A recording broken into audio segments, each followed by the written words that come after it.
Welcome to the Risk Wheelhouse, the podcast where we navigate the ever-changing seas of risk management and technology. Join your hosts, Ori Wellington and Sam Jones, as they steer you through the latest trends, insights, and strategies shaping the future of integrated risk management. Ready to chart a course towards success? Hop aboard and let's set sail into today's deep dive. Welcome back to the Deep Dive. We're here again, digging into the complex research so you don't have to. Today, we're tackling the 2025 IRM Navigator Vendor Compass. Specifically, we're zeroing in on operational risk management. You'll hear us call it ORM. Yeah, and it's a really timely discussion because ORM, well, it's changed a lot. It's definitely not just that back office compliance function anymore. The sources we're looking at are clear. ORM is now basically the execution engine for enterprise resilience. Execution engine, okay. Yeah. So our mission today is really to understand what's driving this shift, the market forces, and then look at the vendors, the actual technology players enabling this. Exactly. And this isn't just, a theoretical shift. It's strategic. Yeah. And the money involved tells that story. Right. The financial stakes are just staggering. The spending projections alone, we're talking operational risk management hitting an estimated $13.8 billion this year alone. Mm-hmm. And that's projected to climb past $31.5 billion by 2032. Yeah, it's huge. That's a, 12.6% compound annual growth rate? It just shows this massive reprioritization in how companies are dealing with instability. And remember, that ORM piece is part of the bigger integrated risk management market, IRM. That whole market is expected to more than double. But the money's flowing into ORM specifically because, organizations learn the hard way that static controls, checklists, annual reviews, they just don't cut it when a real crisis hits. That really feels like the core idea here, doesn't it? The report hammers this point. Regulators, whether it's the US, UK, EU, they're moving beyond just ticking boxes. They're demanding demonstrable impact tolerances, continuous service assurance. You can't just have a plan anymore. No, you have to prove it works. Continuously. In real time. Prove you can execute under pressure. It's a complete flip from policy documents to actual operational readiness. Totally. There was a great quote in the sources from Wheelhouse Advisors CEO. They called operational risk the connective tissue that keeps performance and resilience aligned in real time. Connective tissue. I really like that phrase. Okay, so if IRM, integrated risk management, is the whole nervous system, what's ORM's specific job? Where does it fit? So ORM is basically the process backbone. Think of it like this. IRM sets the strategy, the risk appetite. ORM is what translates that into, actual functioning processes on the ground. In the IRM Navigator model they talk about, it sits right at the process's integration point. It takes the high-level stuff and makes sure operations stay resilient. Okay, makes sense. Can you walk us through the specific things covered by modern ORM? Because I think a lot of people still just think, key failures. Right, and it's much, much broader now. We're talking business continuity and crisis management, BCM, incident and loss event management, monitoring key risk indicators, KRIs, environmental health and safety, EHS, and, this is critical, vendor and supply chain risk management. See how those are all about actions, people, physical processes, not just data logs. Yeah, absolutely. That's where risk becomes real disruption. And you mentioned connectivity. The report talks about something called PRAs. PRAC. What's that about? How does ORM tie into it? PRAs. Okay, so that defines the four main goals of IRM: performance, resilience, assurance, and compliance. ORM is absolutely fundamental to hitting all four. It drives resilience, obviously, through continuity and recovery plans that actually work, and it drives assurance by constantly gathering verifiable proof that controls are effective. So it connects daily process success or failure directly to those big enterprise outcomes. Exactly. It's where the theory of risk management meets the reality of operations. Okay, so ORM is critical. It's where the rubber meets the road. Yeah. Before we get into the vendors, though, the source material mentions this IRM Navigator maturity curve. Foundational, coordinated, embedded, extended, autonomous. Where are most organizations now? Well, the report suggests most are kind of clustered between coordinated and embedded. Coordinated and embedded. Okay, what does that mean practically? It means they might have pulled their risk data together. Maybe they've even got a single platform. But that next step, embedding risk management identification, monitoring, fixing things right into the core business services, into the supply chains, that's still the big hurdle for many. The systems talk to each other, maybe, but it's not seamless, not yet automated risk management woven into the fabric of the business. Right. That gap between just coordinating data and truly embedding the process, That leads us perfectly into the next part of the report. This is where it gets really interesting. Because this whole shift, it isn't random. It's being pushed by 4 big structural drivers in the market. Let's unpack why ORM matters so much right now. Okay, driver number 1. And this one probably stings a bit for traditional IT and risk teams. Yeah.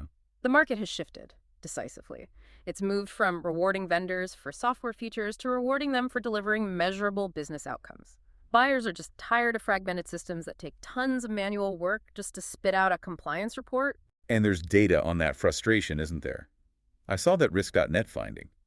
Fewer than half of banks rate their current GRC vendor as good.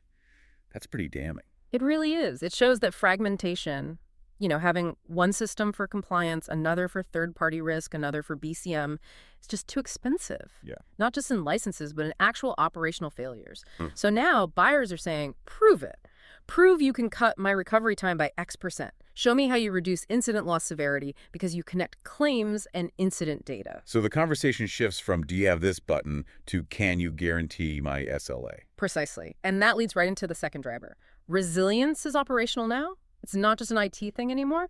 For years, resilience meant keeping the servers humming. But now, regulators, the market, they define resilience as delivering the critical business service end to end. Which means the perimeter just exploded, right? Yeah. It's just the data center wall. Exactly. Think about, say, a big retailer. If a key supplier's truck breaks down 500 miles out, or a logistics partner has a strike, that's an operational risk event. It hits business continuity just as hard as a server outage. Modern ORM has to map those critical services, stress test the entire playbook, measure RTOR-PO across everything, including suppliers way down the chain. So BCM moves from being a dusty binder to a live, dynamic dependency map. Okay. Driver 3 feels crucial for that assurance goal you mentioned earlier.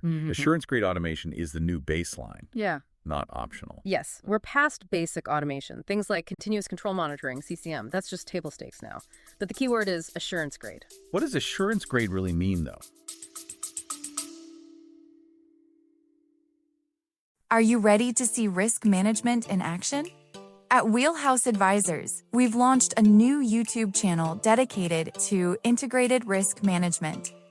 You'll find quick explainers, insights from our IRM Navigator research reports, highlights from the Risk Journal, and conversations from the Risk Wheelhouse podcast. We're covering the topics that matter most to executives and risk leaders, from AI governance and cyber insurance to operational resilience and regulatory change. Every video is designed to help you anticipate risks, adapt with confidence, and build resilience in a digital-first world. In our first video, we explain how ISO 42001, the EU AI Act, and the NIST AI Risk Management Framework can work together as a unified playbook for AI risk. Subscribe today at youtube.com/@wheelhouseadv and get the latest insights delivered directly to you. That's youtube.com/@wheelhouseadv. Subscribe now and stay ahead of the risks that matter most. Sounds technical, but I guess it's about auditability. That's exactly it. It means if automation makes a decision, maybe AI flags something weird or analytics triggers a workflow, you need proof. Governed proof. It has to operate under transparent trust layers. You can't just tell the auditor the AI did it. You need verifiable evidence, a clear data lineage. Think frameworks like ISO 42001. That's what provides the transparent, provable trail. The automation output has to stand up in court, basically, or, in front of the board. Got it. So it's not just about being fast, it's about trusting the evidence the automation produces. That seems huge, especially as AI gets more complex. It's the foundation for future risk management, which actually brings us neatly to driver number 4, third-party risk convergence. Supply chain fragility, everyone felt that during the pandemic, right? Yeah. It forced third-party risk management, TPRM, out of the procurement back office and into the live operational spotlight. It's not just about contracts anymore. And the numbers back that up starkly. That Verizon report for 2025 said third-party involvement in data breaches doubled to 30%. Doubled to 30%. 1 in 3 major security incidents involves an external vendor. Wow. So you just cannot treat vendor monitoring as separate from your internal BCM or your incident response and claims. The risk is immediate, it's operational. If your vendor hiccups, your service hiccups. ORM is increasingly becoming that central point, that orchestration layer that pulls TPRM, incident response, BCM all together, making sure those external dependencies are watched continuously. Okay, so we've got the why. Market dynamics forcing convergence, demanding real outcomes. That context is perfect for looking at the vendor landscape itself. The IRM Navigator Vendor Compass uses 2 main dimensions to plot these players. That's right. It's all about utility and integration. First dimension, solution coverage. Basically, how broad and deep are their ORM capabilities? Do they cover resilience, EHS, vendor risk well? Second dimension, level of integration. How well do these platforms actually connect ORM into the rest of the enterprise risk world? ERM, TRM, GRC, are they playing nice or are they another silo? And based on those 2 axes, the report puts vendors into 3 categories, which kind of map to where an organization might be in its maturity journey. Let's start at the top. The integrators. Who are they for? Integrators are the heavyweights. Comprehensive coverage, deep integration across different risk domains. They're really aimed at large enterprises, the ones shooting for or already at that extended maturity level. Think complex, global companies needing serious orchestration. Gotcha. Can you give an example or two? What makes them an integrator? Sure. Risk Connect is a prime example mentioned. Their big strength is unifying things like claims data, continuity planning, and risk assessment. Really good for industries where an operational slip immediately becomes a liability issue. They close that loop fast. Then there's IBM Open Pages. They're known for centralizing things like risk and control self-assessments, RCSAs, loss events, KRIs, pulling it all into one unified assurance model across the enterprise risk structure. Consistency and central governance are key there. Okay, integrators for the big, complex players. Now, what about the accelerators? These sound like they're strong in specific areas or driving innovation. Maybe for companies moving up that maturity curve. Exactly. Perfect for organizations moving from coordinated towards embedded. This category includes ServiceNow. Now, ServiceNow is a huge platform, right? But the report puts them here likely because they accelerate specific ORM processes, RCSA, control assurance, incident capture, by plugging them directly into the existing workflow engine of the Now platform. It's about speed and leveraging existing workflows. That's interesting. So even though ServiceNow is massive, it's an accelerator here, not an integrator. Does that suggest maybe narrower ORM-specific coverage compared to Risk Connect or IBM, or is it more about their go-to-market focus on workflow acceleration? That's a really good question. It likely reflects how the report is weighing things.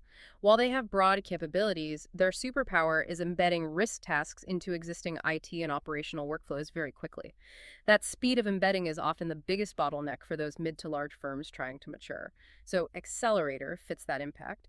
We also see others here like Hyperproof, extending compliance work with really strong continuous control monitoring, and Safe Security, which is important for bringing risk quantification using models like FAIR into operational decisions. Makes sense. Finally, the pace setters. Niche capabilities, targeted solutions. Who needs these? These often hit the spot for mid-market companies or maybe programs just starting out. They need a quick win on a specific critical pain point. Think best in breed for a specific function. Fusion Risk Management, for example, is very resilience-focused, top-notch BCM, dependency mapping. Process Unity nails third-party risk management. Origami Risk comes from an RMIS background, so they're excellent with claims and incident operations. Okay, so let's tie this back to you, the listener. You're looking at this compass. What's the practical advice? How do you choose? Well, the guidance is pretty pragmatic. Match the tool to where you are now. If you're a large enterprise drowning in complexity, especially with claims or lots of incidents, you probably need an integrator. You need that unified orchestration across different risk areas. And for the SMEs, the small to mid-sized folks, or those just starting their journey? For SMEs, look hard at the pace setters if you have one burning issue like getting TPRM under control fast. They offer quick, targeted value. Then, as you mature past that foundational stage, maybe look to the accelerators to scale up, perhaps embed continuous monitoring more broadly. But the goal for everyone really is defensible operational assurance without creating a mountain of manual work. Right. That brings us towards the end of this deep dive on the ORM Vendor Compass. The big takeaway seems crystal clear. ORM isn't just a compliance task anymore. It's moved right to the center. It's about resilience, Absolutely. It's acting as both the organization's sensor, picking up problems, and its stabilizer, helping orchestrate the response. It turns what's happening on the ground into genuine enterprise readiness. And looking ahead, the report hints at the next stage. Autonomous IRM.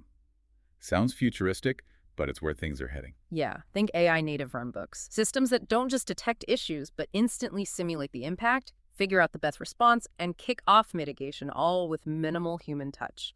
That's the North Star. Okay, so here's the final thought to leave you with, building on everything we've discussed. If ORM truly is becoming the core process architecture for achieving assurance, and if leaders are going to be judged on their ability to prove outcomes, you really have to ask yourself this. The evidence your current systems are capturing right now, from vendor checks to incident logs, will that evidence meet the coming demand for disclosure-grade proof? The kind boards and regulators will require, because the standard is shifting fast. It's moving away from checklists towards continuous, auditable, trustworthy evidence. That's the challenge ahead. That wraps up another episode of the Risk Wheelhouse. Thank you for spending time with us at Wheelhouse Advisors today. We hope you found the conversation insightful and actionable for your organization's risk strategies. Don't forget to subscribe on your favorite podcast platform, whether it's Apple Podcasts, Spotify, or Amazon Music. If you're looking for more in-depth analysis and thought leadership on risk technology, be sure to visit the Risk Tech Journal at therisktechjournal.com. It's your go-to source for comprehensive articles, expert interviews, and the latest trends shaping the industry.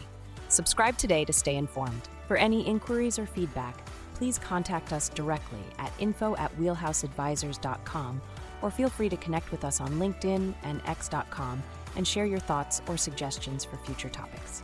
Visit wheelhouseadvisors.com for more information and resources. Thanks again for joining us. Until next time, navigate wisely.